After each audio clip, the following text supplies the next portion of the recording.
I personally have struggled with in my life, no longer really do, because I've come to the point of really not giving a fuck. Period. But love that. I am 5'11". T, get into it. I've always been taller than most guys. A big bitch, period. I love that. And so here's the thing.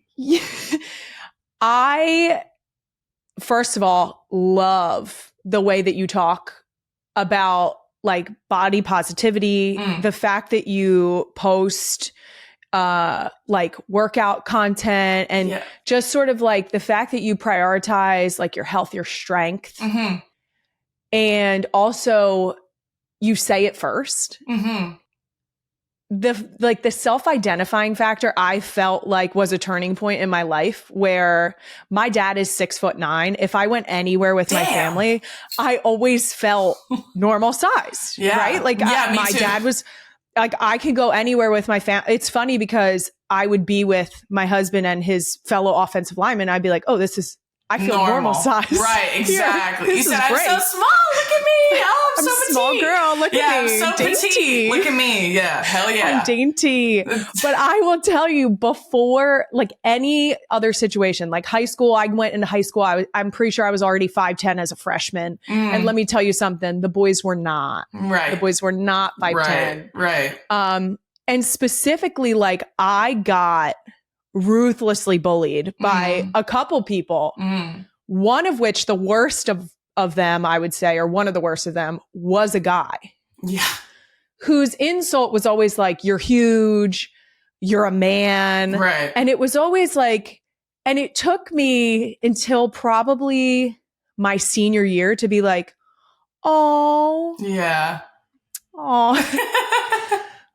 You're mad that you're not my size. Yeah, for real. You're like, you goddamn right, so I would lower my voice if I were you. Yeah, you're right. Like, I'm a full-grown man, bitch. I would lower your voice if I were you. Speak up when you talk to me because I can't hear you from up here. Exactly. Okay? It's coming in mousy, okay? Right. What are some things that are important to you specifically about sort of that body positivity, the way you talk about yourself? Yeah.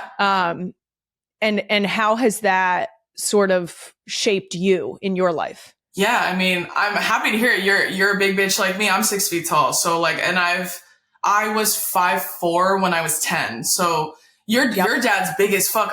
My dad's big too. My dad is 6'6". So my dad's 6'6". My mom's 5'3". So my mom is like, my mom's 5'2". Yeah, there you go. Look at us. Right. And then like my older sister is 5'4" and I'm 6 feet. And then my younger brother is like 6'1", 6'2". So like I relate so heavily to you saying I've always felt like this was a normal size. Me too. And I knew I was tall when I started going to school, obviously. And like when I really hit my growth spurt, because I was 5'4" when I was 10. So it's like 5th grade, 6th grade. I was 5'4". And then when I went into 7th and 8th grade, I grew 4 inches in like a year. So I was 5'8" when I was in 8th grade.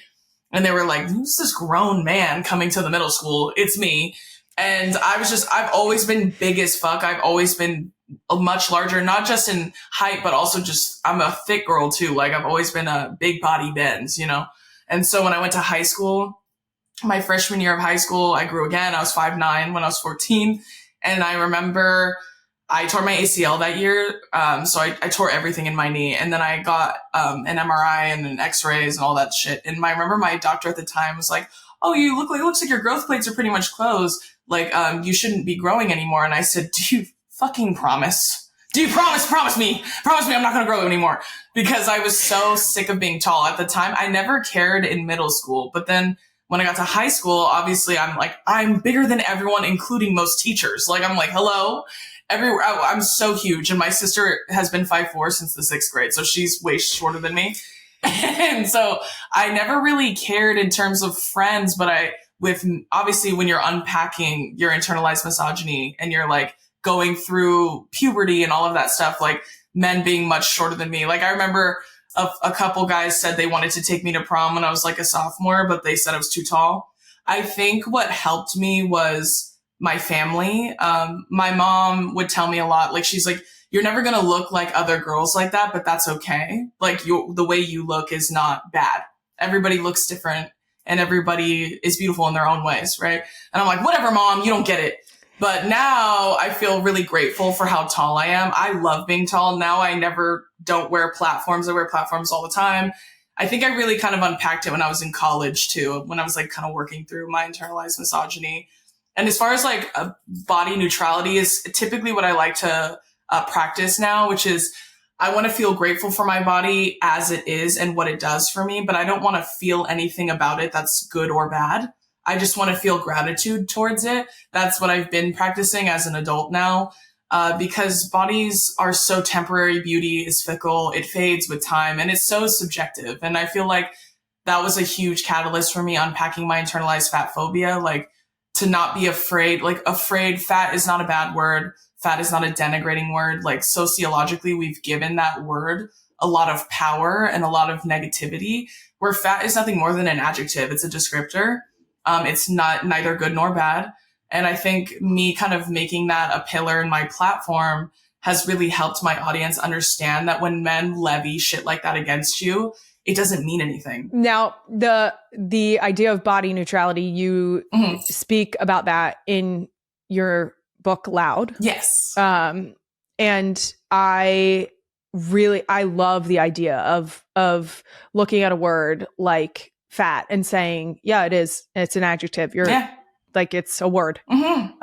Because I do think that through like my experience with people taking issue with my size, they've always tried to use words that, when directed towards a woman who's supposed to be dainty, who's supposed to be fragile, who's supposed to be sort of this like delicate something. Right.